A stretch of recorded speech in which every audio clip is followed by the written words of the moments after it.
ભાવનગર જિલ્લામાં 2 દિવસથી પડેલા ભારે વરસાદના કારણે પાલીતાણાના ગ્રામ્ય વિસ્તારોમાં જનજીવન થયું પ્રભાવિત। જિલ્લાના પાલીતાણા પંથકમાં 12 ઇંચ જેટલો વરસાદ વરસી જતા અનેક ગ્રામો પ્રભાવિત થયા હતા। પાલીતાણા અને સિહોરને જોડતા 12 ગામોને સંપર્ક તૂટ્યો હતો। પાલીતાણાના રંદોડાથી સિહોરને જોડતા મુખ્ય માર્ગ પરના પુલ તૂટી જતા પંથકના 12 જેટલા ગામો થયા સંપર્ક વિહોણા। રંદોડાથી સિહોરના 12 ગામો બુંડાળા, લવરડા, સરકડિયા, ગુંદાળા, તાણા સહિતના ગામોનો સંપર્ક તૂટ્યો હતો। પાલીતાણા તાલુકાના અનેક ચેક ડેમો નદીમાં નલાઓ છલકાઈ હતી। જિલ્લા સર્વાધિક વરસાદની સર્જાઈ તારાજી। જિલ્લામાં વરસાદ પડતા અનેક રોડ રસ્તા થયા બંધ।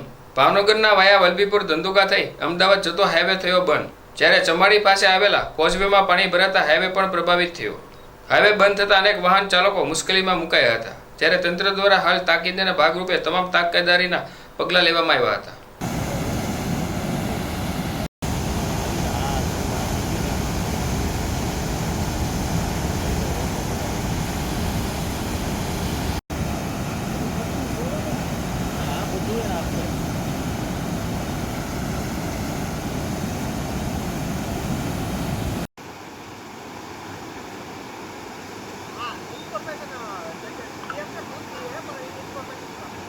ओके